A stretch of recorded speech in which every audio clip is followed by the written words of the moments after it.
Question number 30. The speed of a sound is different in different states of matter, right? The speed of sound in water is 150 meter per second, sorry 1500 meter per second, which so correctly compares the speed of sound in ice and speed of sound in steam. Steam क्या है? Gaseous form है, okay, gas यानी air वाली हम उसमें speed देंगे, and ice is a solid. Okay, so speed of sound in ice क्या होगी? Greater, it is 5000 ना, almost solids में 5000 meter per second, and gases में तो almost 300 या 330 meter per second होती है, so it's very less than 1500 meters per second. So speed of sound in steam is less than 1500 and speed of sound in air is more than 1500, तो ये क्या होगी? Option C. Then question number 31. A student finds that it takes sound 0.33 seconds to travel 100 meters. From this information, what is the speed of sound? तो बस बता रहा है कि ट्रैवल करता है इतना मीटर ट्रैवल करने के लिए इतना टाइम लेता है. वो ये नहीं कह रहा कि वो उधर से जाके वापस आता है, रिफ्लेक्शन होती है, एको होता है, कुछ ऐसा वर्ड यूज़ नहीं किया. तो मैं सिंपल फॉर्मूला यूज़ करूँगी. Speed is equal to distance over time. Distance is 100 divided by time है 0.33 सेकंड्स. मीटर्स एंड सेकंड्स, तो मीटर पर सेकंड में आंसर आएगा. 100 divided by 0.33 is 303 metre per second. तो यहाँ पे सारे मेरे पास राउंडेड ऑफ फॉर्म में, सो इट्स 303. इसको राउंड ऑफ करके मैं कहूँगी 330 मीटर पर सेकंड. तो मेरे पास आंसर आ गया option C. Then next question. A sound wave travels from a medium in one state into the same medium but in another state. ठीक है, वो different states में travel कर रहा है from one state to another state. Okay. This causes the speed of wave to change from approximately 300 meter per second to approximately 3000. 100 में किसमें होती है? air में. और ये 3000 क्या होगा? It's a gas. ठीक है, sorry air में या gas में होती है, and इसमें क्या है? ये solids में होती है 3000 वाली. ठीक है. Okay, yes. Between which two states is the sound wave traveling? Okay, so 300 meter per second gases में होती है, 3000 almost solids में, so it's traveling from a gas to a solid. So from a gas to a solid, ये हो गई option A. Then question number 33. ये again वही same आ गया. Okay, so it's 2.53 seconds. Option D था. मैंने इसकी सोल्यूशन पीछे की हुई है, तो वो डिटेल से हुई भी है. Question number 34. The diagram shows the earth and its surroundings. To which labeled region can sound not be transmitted? So कहाँ पे ट्रांसमिट नहीं होगा? जहाँ पे वैक्यूम प्रेजेंट होगा, पार्टिकल्स नहीं होंगे. So ए में क्या है? वाटर है. वाटर में पार्टिकल्स होते हैं, so यहाँ हो सकता है लैंड, रॉक यानी सॉलिड है, यहाँ भी हो सकता है एटमॉस्फेयर, एयर की लेयर है, so एयर में हो सकता है. And then outer spaces consisting of vacuum, vacuum में साउंड ट्रांसफर नहीं हो सकता. So ऑप्शन डी हो गई. Then question number 35. A dolphin has a range of audible frequency range of यहाँ से यहाँ तक 150 hertz to 150 kilohertz. 151 to 3. ठीक है.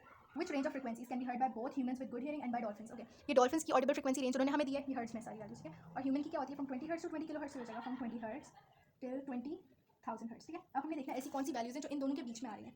20 hertz to 150 hertz के humans को सुनाई देंगे, लेकिन humans 20 hertz नहीं सुन सकती, उन्हें ज़्यादा high value चाहिए होती है. 150 से start हो रही है उनकी range. So this is wrong. ये भी 20 से start wrong. This is also starting from 20 में आगे वाली values ही नहीं देख रही. Then 150 से स्टार्ट, ठीक है, इसके बीच में आ रही है, इसके स्टार्ट हो रहे हो. ओके. 20 किलो हर्ट्ज, ठीक है, 20 किलो हर्ट्ज ह्यूमंस की मैक्सिमम वैल्यू है, लेकिन उन्हें सुनाई देती है. एंड 20 किलो हर्ट्ज इससे पीछे पीछे है, सो इट मींस कि ये दोनों को सुनाई देती है. Option D. Question 36. A siren is emitting a sound. As the time passes, the sound becomes louder and higher pitched. Louder means कि उसकी amplitude is increasing and higher pitched means कि उसकी frequency is also increasing. Number of wave cycles per second is increasing. ठीक है. What is happening to the amplitude and to the frequency of the emitted sound? So amplitude is increasing and frequency is also increasing. So ये हो गया option D. Question number 37. The diagram shows the air molecules in part of a sound wave at a particular moment in time. ठीक है. सो यहाँ पे क्या particles are far apart, तो ये क्या हो गया? Rarefaction. और रीजन ऑफ लो प्रेशर. ठीक है. एक्स भी है रेयर फ्रैक्शन. ओके. जबकि ये रीजन क्या है? इसमें पार्टिकल्स कितने करीब है, वॉल्यूम कितना कम है, एंड यहाँ पे क्या होगा? हाई प्रेशर होगा क्योंकि particles are close together. So ये region is compression with the pressure is high. ठीक है. Which statement is not correct? Okay. Earlier there was a compression at X. No we can't. अच्छा हाँ, ये तो correct है ना. सी पार्टिकल, ये जो है sound wave, it is moving. ठीक है, वो मूव कर रही है. इट मीन्स यहाँ पे पहले कंप्रेशन था, वो आगे गई, तो यहाँ पीछे रेयर फ्रैक्शन आ गया, इस तरह से मूव करी. So yes, this is correct. Later there will be a rarefaction at X. Later means कि अभी कंप्रेशन चल रही है, इसके बाद आएगा rarefaction. So this is wrong. यहाँ पे अभी रेयर फ्रैक्शन है. Okay. So this is wrong. Then this part of the wave is travelling horizontally across the page. Horizontally travel करिए. Yes. This part of the wave is travelling towards the top of the page. मुझे ये गलत लग रहा है क्योंकि wave at a time एक ही direction में ट्रैवल कर सकती है. I guess this is wrong. And ये वाला करेक्ट कह सकते हैं क्योंकि अगर अभी रेयर फ्रैक्शन है, ये पीछे भी तो रेयर फ्रैक्शन आ रही हैं, आगे आ जाएंगी. मुझे इसकी कुछ खास समझ नहीं आ रही, लेकिन ऑप्शन डी होगा करेक्ट, बिकॉज ये ज़्यादा रॉन्ग है ना. टुवर्ड्स द टॉप नहीं जा सकती, ये पार्टिकल्स हॉरिजॉन्टली मूव कर रहे हैं, सो इट मीन्स कि वेव भी हॉरिजॉन्टली मूव करेगी. सो दिस इज रॉन्ग. यहाँ पे रेयर फ्रैक्शन अभी भी है, उन्होंने ये इस बात से डिनाई नहीं किया कि अभी नहीं है, अभी भी है, लेकिन बाद में भी आ जाएगी दोबारा. सो ठीक है, मान लेते हैं. Question 38. The diagram shows the ranges of human hearing and of ultrasound waves. So ultrasound कौन सी sound waves होती हैं जिनकी frequency audible frequency range से बाहर होती है, 20 kilohertz से ज़्यादा frequency होती है. So to which characteristic of sound waves do the number on the diagram refers? So it means कि ये 20 kilohertz शो कर रहा है. 2 1 2 3 4 20,000 hertz, which means 20 kilohertz. ये क्या शो कर रहा है? Frequency in hertz. Yes, amplitude, speed, wavelength all are wrong. Frequency show हो रही है यहाँ पे. Question 38. What is the approximate value of the speed of sound in air at normal temperature? So speed of sound in air मतलब almost 340 या 330 meter per second. So 330 होती है, so 340 meter per second. ठीक है. यहाँ kilometres में, kilometre वाली value नहीं दे रही. ये होता है speed of light in air and in vacuum, और ये 34,000 तो किसी में नहीं है. So option A is correct. Question number 40. A sheet of ice floats on water. A source of sound S is positioned at the edge of the ice sheet. So यहाँ पे हमने माइक लगा दिया. ओके. अच्छा, ये source of sound है, इसे mic तक लेके जाना है. Okay. 4 microphones are placed equal distances from S. Which microphone detects the sound first? S बिल्कुल बीचों बीच है. ठीक है. अब वो कह रहे हैं सबसे पहले कौन डिटेक्ट करेगा, यानी किसमें सबसे कम टाइम लगेगा, क्योंकि डिस्टेंसेस सबके सेम है. ये डिस्टेंस बिल्कुल बीचों बीच है सोर्स. सो हम डिस्टेंस कांस्टेंट रख रहे हैं. Speed is equal to distance over time. Right. Distance is constant, so it means speed is inversely related with time. अगर इनवर्स रिलेशन है, हमने सबसे कम टाइम वाला देखना है, सो इट मींस कि स्पीड ज़्यादा होनी चाहिए. सबसे ज़्यादा स्पीड ऑफ साउंड होती है सॉलिड्स में। यहाँ हमारे पास एयर है, इसमें सबसे कम होगी, एंड ओवर हेयर हमारे पास एयर और वाटर दोनों वाला रीजन है, तो यहाँ पे भी कम, वाटर में भी कम, सबसे ज़्यादा ice is a solid, solids में मैक्सिमम स्पीड होती है, ऑप्शन बी हो गया। देन क्वेश्चन नंबर 41, ये पहले किया था एग्जैक्ट वही क्वेश्चन है, इसका आंसर था 900 मीटर्स। इधर हमने वही एको वाला फॉर्मूला यूज़ किया था, speed is equal to 2 multiply by distance divided by time, so ये वही सेम क्वेश्चन है। Question 42, sound travels through air at a speed of 340 metre per second, a source generates sound waves at a frequency of 1.2 kilohertz. तो हमारे पास जो standard unit होता है frequency के लिए दैट इज हर्ट्ज, तो मैं इसे कन्वर्ट कर लूँगी, हो जाएगा 1200 हर्ट्ज। किलो टू मैंने नॉर्मल यूनिट जाना होता है, तो उसको मैं करती हूँ multiply by 1000, so 1.2 multiply by 1000 is 1200 hertz.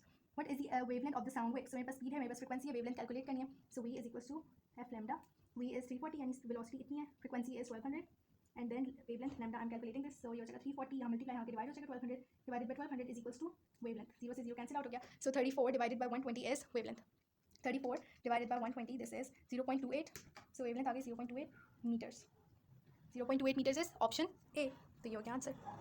Question number 43, an observer stands at the finish line of a 100-meter race. He wants to time the winner's run. यानी वो देखना चाहता है कि कितने टाइम में विनर जो है वो रेस कंप्लीट करे, ठीक है। He starts his stopwatch as soon as he sees the smoke from the starting gun instead of when he hears the bang. What is the reason for this? अब हमें पता है कि स्पीड ऑफ लाइट जो होती है that is quite faster than the speed of sound, और वो भी एयर में, मतलब हम गन को शॉट कहाँ पे करें, एयर में हुई है, तो इट मीन्स के speed of light, smoke gun है ना, सो वहाँ से एकदम से स्मोक निकल आएगी, क्योंकि लाइट की स्पीड ज़्यादा है, एकदम से हमें वो स्पार्क नजर आएगा उस बंदे को, ओके, क्योंकि speed of light and air is 3 × 10⁸ metre per second, और स्पीड ऑफ साउंड कितनी ज़्यादा स्लो है, 330 मीटर पर सेकंड। सो अगर मैं देखूँ कि कितने टाइम स्लो है, सो ये हो जाएगा 3 × 10⁸ डिवाइडेड बाय 330, मैं चेक करती हूँ, ओके, 3 × 10⁸ डिवाइडेड बाय 330, ओके, ये इतने टाइम्स 909,090 यानी हो गया ऑलमोस्ट 91, 1 2 3 4, इतने टाइम ज़्यादा है स्पीड ऑफ जो है लाइट एंड एयर, ठीक है। तो इट मीन्स के साउंड को हमें सुनते सुनते देर लग जाएगी, ओके, और उससे क्या होगा कि जो रिजल्ट्स होंगे उनकी एक्यूरेसी कम हो जाएगी, वो एक्यूरेटली टाइम रिकॉर्ड नहीं कर पाएगा, सही है। So let's see what is the reason for doing this? Light travels much faster than sound. Yes, ये reason है. There is a risk he might respond to an echo from the wall. No, this is wrong. ये क्या बात है? Human reacts slower to sound than to light. नहीं, reaction time तो हर चीज़ के लिए same होता है. सही गलत हो गया. Humans react more quickly to sound than to light. Again वही वाली बात. Option A हो गया correct.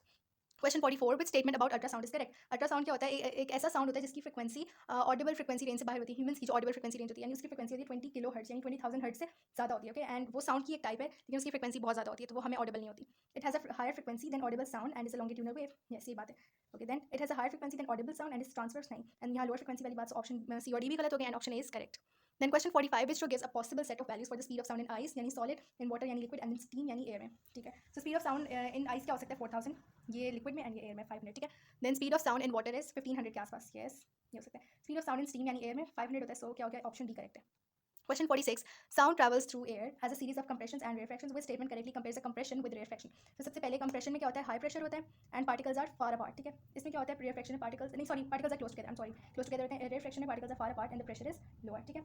In a compression the wavelength is longer than in a rarefaction, so इनकी wavelengths are totally same, तो ये गलत हो गया। In a compression नहीं, in compression the wavelength is shorter than in a rarefaction, again this is wrong क्योंकि मैंने बताया था wavelengths are same।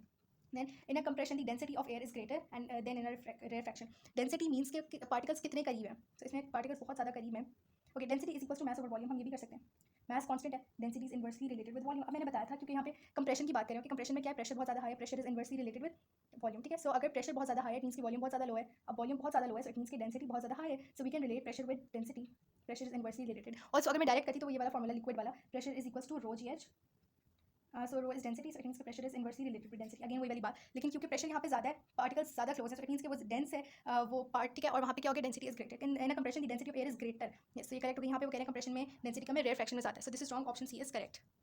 Question 47, a dolphin sends out a sound wave and echo returns, ठीक है, echo it means कि distance 2 यानी एक जाने का, उसने भेजी वो वापस आ गई, ठीक है। so an echo returns after 0.01 seconds, इतने टाइम बाद वो आया, later from a fish which is 7.5 metres from the dolphin। अच्छा, ये वाटर के अंदर ही सारा कुछ हो रहा है, ठीक है, ये डॉल्फिन है, इसने एक फिश को भेजा, इनके बीच में डिस्टेंस कितना है 7.5 मीटर, 7.5 मीटर जाने का, 7.5 मीटर आने का, इस टोटल डिस्टेंस का यानी 7.5 × 2, इसका टाइम कितना लगा 0.01 seconds. What is the speed of sound in water, so हम किस तरह से स्पीड कैलकुलेट करते हैं, speed is equals to 2d divided by time, echo वाला formula, speed is equals to 2 × 7.5, ये डिस्टेंस है, डिवाइडेड बाय टाइम कितना है 0.01, 7.5 × 2 is 15, 15 divided by 0.01 is 15 divided by 0.01 is 1500। so speed of sound in water वैसे भी 1500 metre per second होती है, लेकिन यहाँ हमें वैल्यूज गिवन थी तो हमें उससे जरूर चेक करना चाहिए, सो ऑप्शन डी हो गया, अप्रूव हो गया कि वाकई। Question 48, two people are standing outdoors on either side of the high wall, ठीक है, ये मुझे डिस्टेंस ऑलमोस्ट सेम लग रहा है, person 1 can hear person 2 talking although he cannot see her, okay, which statement explains this?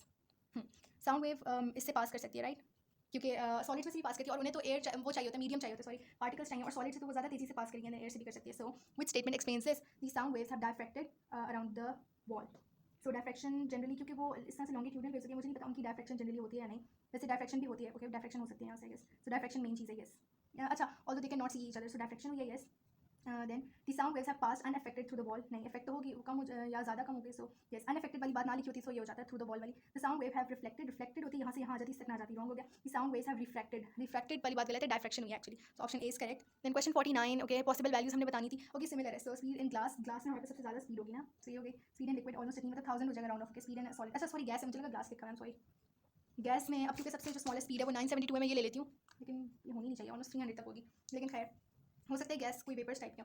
In liquid इतनी होगी and in solid इतनी, सो ऑप्शन ए हो गया। Question number 50, a police car with its siren sounding is stationary in heavy traffic, ठीक है।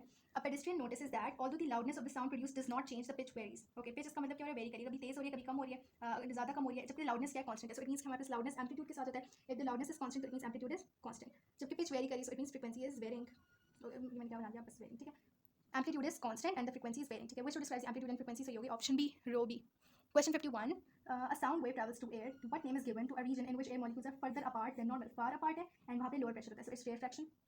Contraction कुछ नहीं होता, वैक्यूम में एयर मॉलिक्यूल्स प्रेजेंट ही नहीं है, कंप्रेशन में करीब होते हैं, सो ये भी गलत हो गया, option C is correct. Then question 52, a sound, question number 52, pencil, a sound wave is travelling outwards from loudspeaker into the surrounding air, ठीक है। हियर आर 3 स्टेटमेंट्स, हमने बतानी है कि which statements about the sound is correct, ठीक है। Air pressure is lower at a rarefaction compared with undisturbed air, so it means कि जो रेयर फ्रैक्शनल रीजन होता है उसमें प्रेशर हमारे पास कम होता है, क्यों, क्योंकि particles are far apart, density कम है, सो प्रेशर कम है, pressure is directly related with density, so correct हो गया। The density of the air is less at a compression compared with undisturbed air, so मैंने भी बताया था कि डेंसिटी जो होती है वो रेयर फ्रैक्शन की कम होती है, सो प्रेशर वहाँ कम होना चाहिए था, लेकिन उन्होंने कहा है कि density of air is less at a compression, compression पे क्या होता है, pressure is high, so it means density is also high, क्योंकि डायरेक्ट रिलेशन है, सो ये बात गलत हो गई, इन्होंने कहा कि लेस है।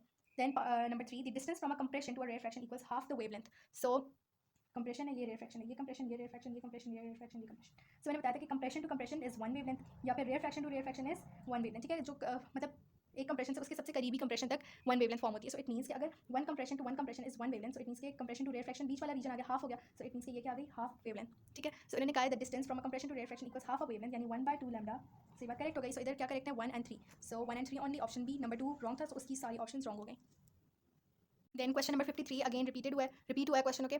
सो यहाँ मैंने बताया था कि हमने सॉलिड को प्रेफर करना है, क्योंकि सॉलिड्स में सबसे ज़्यादा स्पीड होती है, तो सबसे कम शॉर्टेस्ट टाइम लगेगा, so हमने कॉपर और एल्यूमिनियम वाली ऑप्शन सी सेलेक्ट की थी। Then question number 54 is the diagram shows a model of sound wave passing through air in an open tube, ठीक है। ये जो क्यू वाला रीजन है ये क्या है, कितना लो प्रेशर है, पार्टिकल्स कितने दूर दूर है, ये क्या रेयर फ्रैक्शनल रीजन है, ठीक है, और ये कंप्रेशन है, ये वाला रीजन, ठीक है। So this is compression, what is region Q, a compression, compression वाली ऑप्शन रॉन्ग होगी। A rarefaction which is a region of high pressure, high pressure नहीं है, ऐसी पार्टिकल्स कितने दूर दूर है, इनकी डेंसिटी कितनी कम है, डेंसिटी कम है, density is directly related with pressure, अगर डेंसिटी कम है so it means pressure is also less. A rarefaction which is a region of low pressure, yes this is a rarefaction जहाँ where particles are far apart and it is a region of low pressure and low density, so option D हो गया।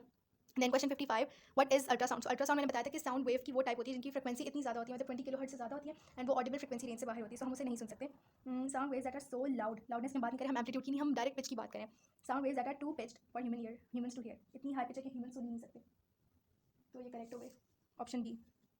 Okay then sound waves are too low pitched for human ears to, अच्छा humans to hear, low pitch means कि वो 20 hertz से भी कम है, लेकिन ऐसा होता तभी हमें सुनाई नहीं देते, लेकिन स्पेसिफिकली वो अल्ट्रासाउंड की बात करें तो अल्ट्रासाउंड की फ्रीक्वेंसी ज़्यादा होती है, सो ये गलत है। Then sound waves are too quiet, ये फिर से एम्पलीट्यूड कम होने की बात हो रही है, सो ये भी गलत है, एंड ऑप्शन बी यहाँ पे करेक्ट है only.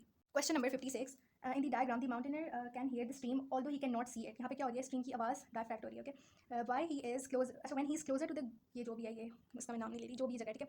He can both hear and see the stream, when he is further, अच्छा when he is further he can neither hear और नॉट सी द स्ट्रीम, अच्छा इसका मतलब कि उसकी स्पीड इतनी, मतलब साउंड वेव्स की जो स्पीड होती है एयर में इतनी ज़्यादा नहीं है कि वो उस तक अप्रोच कर सके, लेकिन जहाँ जहाँ तक डायफ्रैक्ट हो सकती है वो हो रही है करीब में, यहाँ चला जाएगा कहाँ पहुँचेगी डायफ्रैक्ट, ओके वेवलेंथ कम होती है ना, सो क्योंकि C V is equals to F lambda, तो V is directly proportional to lambda, frequency constant है, ओके। सो वाटर वेव की किस वेव की बात करिए, अच्छा हाँ sound in air, sound in air बहुत कम होती है, वेलोसिटी इज लेस, तो वेवलेंथ कम हो गई, ठीक है। So which statement is not correct, as he approaches the gully edge he hears first the short wavelength higher frequencies and then the long wavelength lower frequencies, क्या बात हो रही है, यानी long wavelength means के हाई वेलोसिटी, यानी ज़्यादा velocity तो वो से पहले सुननी चाहिए थी, शॉर्ट वेवलेंथ कम वेलोसिटी वाली वो कैसे पहले सुन सकता है, दिस इज रॉन्ग, वो उससे कभी पहुंची नहीं है, this is not correct, so option A. As he approaches the gully edge, the sound becomes louder. Yes, जैसे जैसे करीब आ रहा है साउंड लाउडर होगा, this is correct. He hears the stream because some of the sound is reflected. अभी मैंने बताया कि डायफ्रैक्शन हुई थी, करेक्ट हो गया। He hears the stream because some of the sound is reflected from the opposite wall of the gully. See, stream की यहाँ से यहाँ रिफ्लेक्ट होकर इससे गया, सो यस ये बात भी करेक्ट हो गई, सो ऑप्शन ए वाज रॉन्ग, तो वो हमने सेलेक्ट करनी थी नॉट करेक्ट वाली। Which row gives the typical values of speed of sound at room temperature in the material stated? 3 × 10⁸ इसकी नहीं होती, वो उनकी होती है इलेक्ट्रोमैग्नेटिक स्पेक्ट्रम के जितने भी पार्ट्स हैं ना, 7 पार्ट्स, उनमें जो जो इंक्लूडेड होती हैं लाइट वगैरह, उन सबकी स्पीड होती है एयर और वैक्यूम में, सो इसकी एयर में होती है ऑलमोस्ट 340, वाटर की अंदर 150, आयरन मीन सॉलिड इसमें around 5000, so 5100 is correct, option A. Then last question, question 58, what is ultrasound, तो ये अभी हमने किया था, the sound waves that are too high pitch for humans to hear, उनकी फ्रीक्वेंसी इतनी ज़्यादा होती है कि वो ऑडिबल फ्रीक्वेंसी रेंज से बाहर हो जाती है, सो 20 किलोहर्ट्ज से ज़्यादा फ्रीक्वेंसी वाली option B is correct, ultrasound की फ्रीक्वेंसी इज टू हाई।